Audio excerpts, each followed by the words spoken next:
Coming up tonight, 3 bars in Singapore are reopening for the first time in more than 8 months as part of a pilot plan. This year's Healthcare Humanity Awards honours 95 individuals for their efforts to improve the lives of those they serve. We'll hear from one of the winners.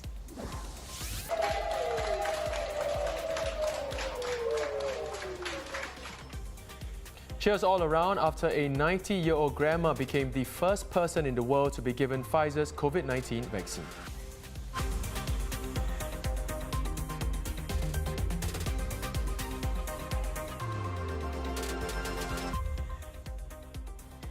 This is the Straits Times Newsnight. I'm Dylan Ang. I'm Chao Suan. Good evening, everyone, and thanks for joining us. It's been a long time coming for Singapore's nightlife. Non-existent since the last drinks were served on the night of March 26th, it is slowly but surely coming back to life. Starting tonight, selected bars and pubs will be allowed to reopen for 2 months under a small-scale pilot for the nightlife industry. 3 businesses have been given the green light to resume operations: Skinny's Lounge in Boat Quay, Bar Kiharu in Orchard Plaza and Bell Bar in Cuppage Plaza. Authorities received just 6 out of a possible 25 nominations for the pilot plan, and after a careful review, only 3 were selected to reopen. The bars must comply with the stringent safe management measures at all times.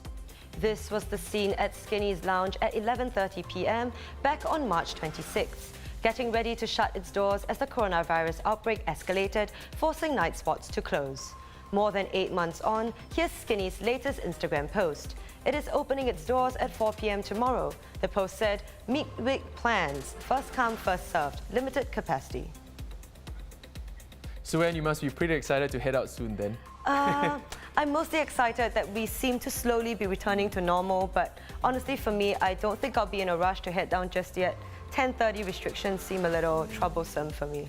For sure. Now moving on to the COVID-19 situation in Singapore, 12 new cases were confirmed today. They were all imported ones who had been placed on stay-home notices when they arrived here. It is the 3rd straight day of 0 community infections. Singapore's air cargo hub is ready for the transportation and distribution of COVID-19 vaccines, says a task force co-led by the Civil Aviation Authority of Singapore and Changi Airport Group. The task force cited Singapore's robust air connectivity and cold chain capabilities as key reasons. Vaccine shipments are expected to be flown through Singapore from Europe to Southeast Asia and the Southwest Pacific once broader regulatory approval is secured. Staying in one of NTU's residential halls, NTU announced that it will be offering free COVID-19 testing for new and returning students staying in the halls as part of the government's efforts to expand testing to the community. Antigen rapid tests would be utilised during the testing period, which is on weekdays between January 4th and 15th next year, with those who test positive required to take a PCR test to confirm the diagnosis. In a year of unprecedented global crisis, medical and healthcare heroes have stepped up to the plate. Celebrate our homegrown heroes today. 95 individuals were celebrated today at the 17th Healthcare Humanity Awards, held virtually. The annual event honours exemplary healthcare workers, caregivers and volunteers who go the extra mile to care for the needy. We spoke to one recipient, Dr. Lim Po Lian, head of Tan Tock Seng Hospital's Travellers Health and Vaccination Clinic. She said that serving others is her life's work and wouldn't have it any other way. The unseen side of what I do as an infectious disease physician is that we have to hold on to both perspectives. Which is the compassion for the individual patient that's in front of you, but also the rational perspective of trying to do what's right for the public good. And both of those things are actually quite difficult to sort of hold on to at the same time in an outbreak. I went into infectious diseases because I wanted to make a difference to the people who are in greatest need. Infectious disease is also really interesting. And so that's what gets me up in the morning. You know, I get to do what I love, but I also get to do it with the people that I work with. Well, the first thing I would say is really thank you for the hard work and dedication to duty that you show day in, day out. And it's not just the doctors and nurses, but also the unseen and unsung heroes. You know, lab people, allied health, security officers, cleaners. So what I would say is, take care of yourselves, don't burn out.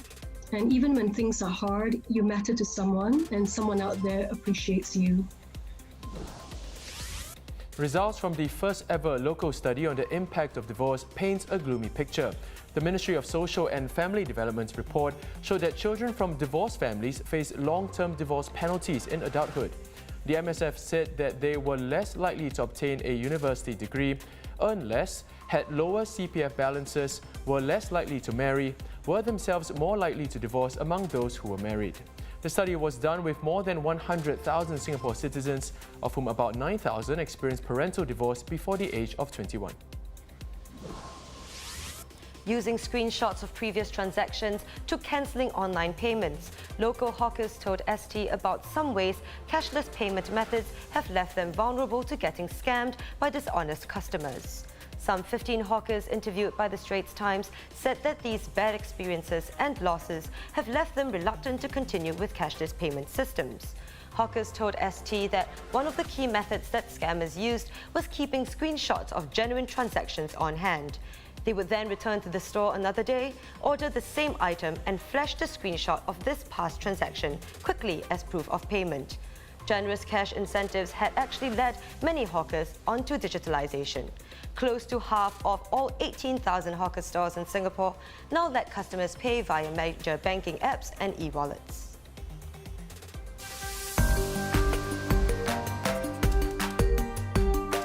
Let's take a look at the stories trending on social media. A British grandmother who turns 91 next week says it's the best birthday present she could wish for after becoming the first person in the world to receive Pfizer's COVID-19 vaccine outside of a trial following its clinical approval.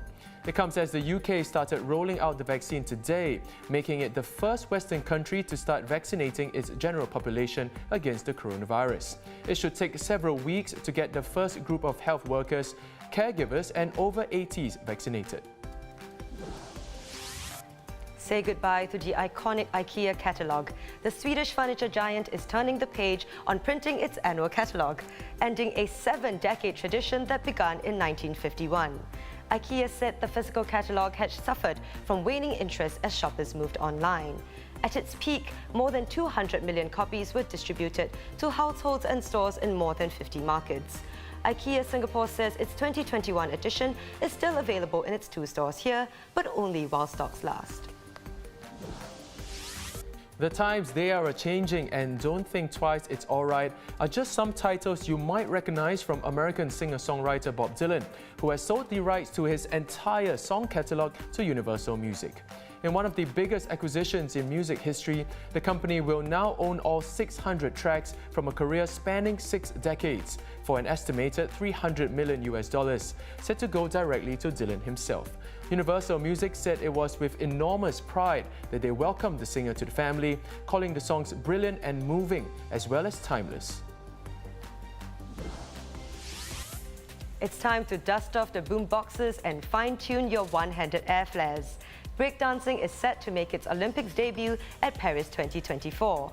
The International Olympic Committee confirmed today that the sport's inclusion as part of plans to make the Games more gender-balanced, more youthful and more urban. Surfing, skateboarding and sport climbing, which are part of next year's Tokyo Games, will also be included at the 2024 Games. Can't wait!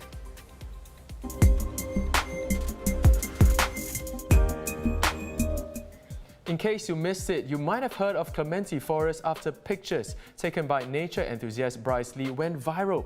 But have you seen it from above? Spectacular drone footage of the hidden gem have made its rounds online, giving viewers a bird's-eye view of the area. The footage, shot by a Jonathan Teo, captures the vast expanse of the rich with biodiversity 85-hectare forest. In fact, it is also part of a greater ecological network, being connected to the new Holland Green Linear Park and Maju Forest. Absolutely stunning, if I may say so myself. Totally agree. Actually, I haven't heard much about this place until recently. Perhaps an idea for your Saturday? For sure. I think I'll tell my cycling buddies about this place. Maybe we'll ride there and check it out this weekend. And that wraps up the Straits Times News Night. Do visit straitstimes.com to see more news and videos. You can also subscribe to our YouTube channel by hitting the button below. Have a great evening and we'll see you tomorrow.